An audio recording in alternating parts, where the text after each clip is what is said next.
You wake up in a world that tells you you're free. You cast your vote. You follow the laws. You pay your taxes. And you believe, somewhere deep in your conditioned mind, that this is what liberty looks like.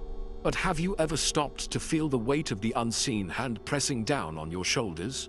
The slow, methodical conditioning that begins the moment you are born, teaching you to obey, to conform, to seek approval from the very systems that profit from your compliance. You were raised to believe in the good citizen myth, the idea that if you follow the rules, keep your head down, and never question too loudly, you will be rewarded with safety, stability, and a quiet life. But what if that safety is an illusion? What if the stability you cling to is nothing more than a gilded cage? Its bars so polished and familiar that you no longer even recognize them as prison walls. Carl Jung once warned that goodness is a mask, one that if worn too long, becomes indistinguishable from the face beneath it. And so it is with freedom. We have been trained to call ourselves free while living inside a labyrinth of permissions, restrictions, and silent punishments for those who dare to step outside the lines. The government does not need to chain your body when it has already mastered the art of chaining your mind. Think of the last time you hesitated before speaking a controversial truth. Recall the instinctive fear that coiled in your stomach. The fear of backlash, of rejection, of being labeled troublemaker or conspiracy theorist. Where did that fear come from? It was not born in you. It was implanted, carefully and systematically, through education, media, and the unspoken social contract that rewards conformity and ostracizes dissent. This is the great deception of modern society, the illusion of freedom within a system designed to control. We are like birds born in cages, convinced that the boundaries of our enclosure define the limits of the sky. We mistake the privilege of choosing between pre-approved options for genuine autonomy. We celebrate the right to protest while the structures of power remain untouched, unmoved, laughing at the spectacle of our performative rebellion. But here is the uncomfortable truth. Real freedom is not given. It is taken. It is claimed by those who refuse to kneel, who see through the grand theater of democracy and recognize the strings attached to every so-called right we possess. The government does not fear the man who votes differently every 4 years. It fears the man who stops voting altogether and builds his own system outside their control. There is a reason why every empire in history has first sought to control the narrative before it controlled the people. Language is the first prison. Definitions are the first chains. When you let others dictate what words like freedom, justice, and order mean, you have already surrendered your mind. So I ask you, when was the last time you truly questioned the world around you? Not with the shallow skepticism of a social media cynic, but with the burning, relentless curiosity of someone who knows, deep in their bones, that something is profoundly wrong, that the freedom you've been sold is nothing more than a well-crafted myth, designed to keep you just content enough to never seek the real thing. This is not a call to anarchy. This is a call to awakening, to the realization that the most dangerous lies are the ones we have been trained to tell ourselves. Freedom is a word that has been hollowed out, its meaning scraped clean by the relentless machinery of political rhetoric until all that remains is a shell. A ceremonial husk waved before the masses like a flag before a charging bull. We are told we live in free societies, yet the very definition of freedom has been quietly reshaped, reduced to a set of permissible actions within an invisible grid of control. The modern state does not abolish liberty outright. It redefines it, dilutes it, until the people no longer recognize its absence. Consider the paradox of regulated freedom, the idea that you are at liberty to do anything, so long as it aligns with the predetermined boundaries set by those in power. You may speak, but not too loudly. You may assemble, but only in approved zones. You may dissent, but only in ways that do not threaten the underlying structure. This is not freedom. This is permission. And the difference between the two is the difference between a man who walks where he pleases and a dog let off its leash in a fenced yard. Beneath the surface of every so-called democratic society lies a more insidious truth: the illusion of choice. You are given options, but never the right ones. You vote, but only for candidates pre-approved by the same machinery that sustains the status quo. You consume news, but only from outlets owned by the same conglomerates that profit from your passivity. The system is designed to give you just enough agency to feel empowered while ensuring that none of your actions can ever truly disrupt its foundations. This is the magic trick at the heart of modern governance. The grand sleight of hand that convinces you that pulling levers behind a curtain is the same as holding real power. And what of the social contract? That mythical agreement we are all said to have tacitly accepted in exchange for security and order? Rousseau's noble idea has been twisted into a weapon of compliance. A guilt trip wielded against anyone who questions the legitimacy of the system. You wouldn't want anarchy, would you? They whisper, as if the only alternative to their control is chaos. But this is another deception. The false binary that pits total obedience against total ruin. The truth is that there are other ways to organize, other methods of coexistence that do not require the surrender of autonomy to an unaccountable ruling class. Yet these alternatives are dismissed as utopian, as unrealistic, because the architects of the current system cannot afford for you to imagine outside its walls. Then there is the most potent tool of all, fear. Fear of instability, fear of the other, fear of scarcity, fear of violence. Fear is the glue that holds the illusion together. It is the reason people willingly surrender their rights in exchange for the promise of protection, never realizing that the greatest threat to their freedom is the very entity claiming to safeguard it. The state, like a clever abuser, positions itself as both the cause of and solution to your anxieties. It creates crises, real or imagined, then steps forward as the only force capable of managing them. And so the cycle continues. The more afraid you are, the more control you willingly hand over, and the tighter the chains become. But the most sinister deception is not in the laws or the institutions. It is in the colonization of the mind. From childhood, we are taught to equate obedience with morality, to view skepticism as cynicism, and to distrust anyone who questions the official narrative. The education system does not produce thinkers. It produces docile citizens, trained to regurgitate answers rather than ask uncomfortable questions. The media does not inform. It shapes perception, filtering reality through a lens that reinforces the dominant ideology. Even language itself is weaponized, with terms like conspiracy theorist or radical used to discredit and isolate those who see through the facade. Yet history shows us that no system of control is permanent. Every empire, no matter how vast, eventually crumbles, not from external conquest, but from the moment its subjects stop believing in its legitimacy. The great deception relies on your participation, your silent consent. The moment you withdraw that consent, the moment you recognize the illusion for what it is, you take the first step toward true freedom. There is an ancient story about a king who demanded a throne so magnificent it would make his subjects tremble in awe. His craftsmen labored for years, forging gold into intricate patterns, studding the seat with jewels, carving symbols of power into its very bones. When at last it was finished, the king ascended his throne, only to discover, too late, that it had been designed with hidden restraints. The armrests locked around his wrists, the back curled forward to pin his shoulders. The more he struggled, the tighter the throne held him. What was built as a symbol of his supremacy had become, in truth, his cage. This is the paradox of all systems of control. They seduce before they subdue. The modern state does not announce its tyranny with marching boots and iron shackles. It arrives bearing gifts. Here is security, it says, placing a crown of surveillance on your head. Here is prosperity, it whispers, as it slips golden handcuffs around your wrists. You are made to feel like royalty while the mechanisms of your confinement are polished to a shine so dazzling you forget they are chains at all. Consider Plato's cave, that timeless allegory of illusion and awakening. The prisoners chained since birth, mistaking shadows for reality, are not so different from modern citizens staring at screens that project curated versions of the world.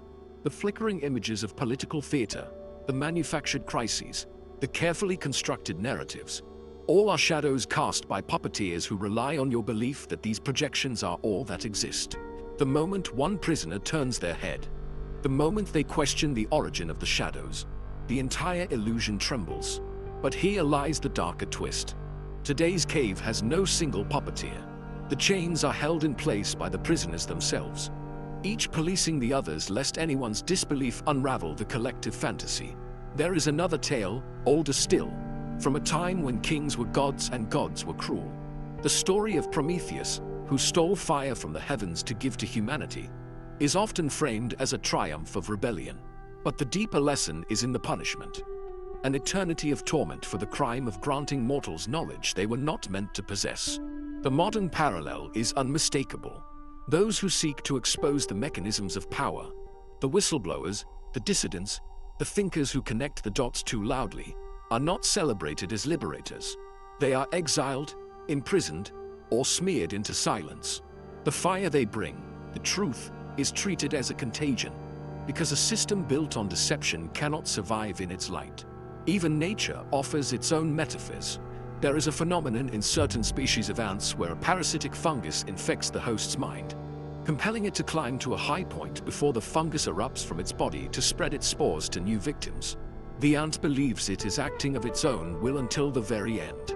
This is the essence of ideological possession. The slow, undetected hijacking of the human mind by narratives that serve not the individual, but the system. Patriotism twisted into blind obedience. Freedom redefined as consumer choice. Justice molded into a weapon against the very people it claims to protect. The host marches, votes, consumes, and defends its own enslavement, all while believing itself free. But the most potent allegory may be the simplest. The story of the frog in boiling water. Place a frog in a pot of scalding liquid, and it will leap to safety. But place it in cool water and slowly turn up the heat, and it will adjust, acclimatize, until it is boiled alive without ever realizing its peril. This is the slow-motion tragedy of the modern world. The erosion of rights is never sudden. It comes in increments, each justified as necessary, reasonable, a small sacrifice for the greater good. By the time the water boils, the frog has forgotten the meaning of fire. These stories are not mere fables. They are mirrors held up to the present, revealing patterns that transcend time. The names and technologies change, but the underlying mechanisms, the seduction of false security, the weaponization of fear, the gradual normalization of control, are as old as civilization itself. To recognize these patterns is to see the strings. And to see the strings is the first step toward cutting them. The moment of realization is always the same. A quiet, seismic shift in perception where the world you thought you knew unravels at the edges, revealing the scaffolding beneath. You begin to notice the inconsistencies, the contradictions, the way certain truths are treated like radioactive material, handled only by experts in hazmat suits of authority. But awareness alone is not enough. To see the strings is one thing. To cut them requires something far more dangerous: the deliberate, daily practice of reclaiming your mind. Start with language, for it is the first battlefield. Every regime that ever sought control began by redefining words. Terrorism becomes any threat to established power. Disinformation becomes any fact that contradicts official narratives. Extremism becomes any passionate dissent. Notice when a word feels loaded, when it carries an invisible weight of judgment, and question who benefits from that weight. Then, reclaim the language. Speak plainly. Call things what they are. A tax is not a contribution. A law is not always justice. A leader is not necessarily legitimate. The moment you strip away the euphemisms, the illusions lose their power. Next, observe the rituals of compliance. Not just the obvious ones like standing for an anthem or reciting pledges, but the subtle, daily acts of submission. The way we instinctively lower our voices when discussing certain topics in public. The way we self-censor before posting online. Mentally calculating which truths might trigger algorithmic punishment. The way we perform gratitude for freedoms that are, in practice, privileges granted and revocable at will. These are not harmless social norms. They are psychological rehearsals for obedience. Break them deliberately, in small ways at first, then increasingly. Let the discomfort guide you to where your conditioning runs deepest. Then there is the question of participation. Voting, Petitions, protests, these are the sanctioned outlets for dissent. The pressure valves designed to release steam without threatening the system's integrity. This is not to say they are worthless, but to recognize their limits. Real change never comes from within the structures designed to prevent it. Study the histories of true upheavals, not the color revolutions scripted by intelligence agencies, but the organic uprisings where people withdrew their consent entirely. The general strike, the mass boycott, the parallel economy, the alternative community. These are the levers that move empires, because they attack the one thing no system can survive: the belief in its own necessity. But the most radical act is the reclamation of your own mind. The system fears nothing more than a person who thinks independently, because such individuals become nodes of resistance, infecting others with the virus of autonomy. Cultivate this. Read banned books. Study suppressed histories. Seek out the thinkers who were exiled, ridiculed, or erased.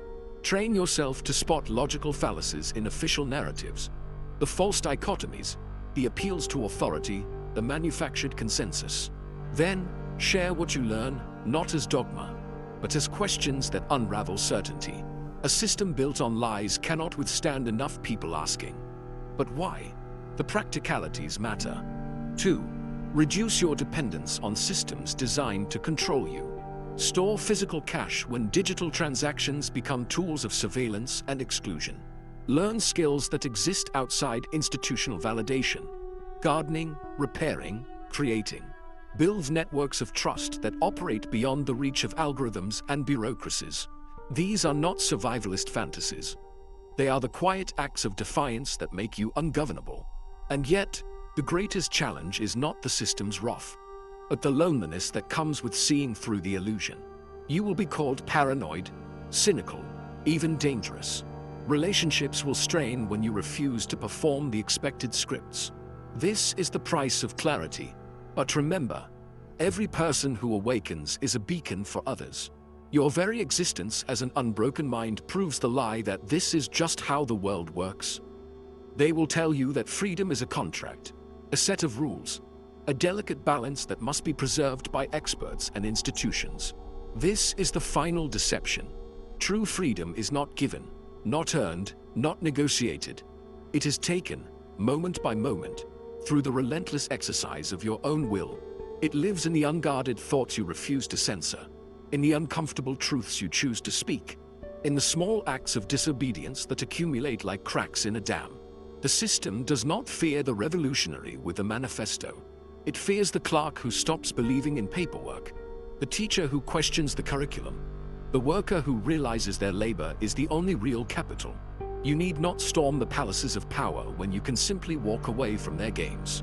Withdraw your attention from their spectacles. Withhold your faith from their institutions. Redirect your energy toward building something they cannot control. Not because you seek to overthrow, but because you have outgrown the need for their permission. This is not despair. This is the beginning. Every empire in history has crumbled, not from external conquest, but from the moment enough people stopped playing along. The great deception relies on your participation in its economics, its politics, its endless dramas designed to distract. The moment you disconnect, you become ungovernable. And when enough are ungovernable, the system is revealed for what it always was: a conjurer's trick, sustained only by collective belief. So ask yourself, what will you do with your eyes open? Will you adjust to the light, or will you carry it into the shadows where others still sleep? The choice is yours, but remember, freedom is not something you find. It's something you remember, and once remembered, it cannot be unlearned. The water is boiling. Will you jump,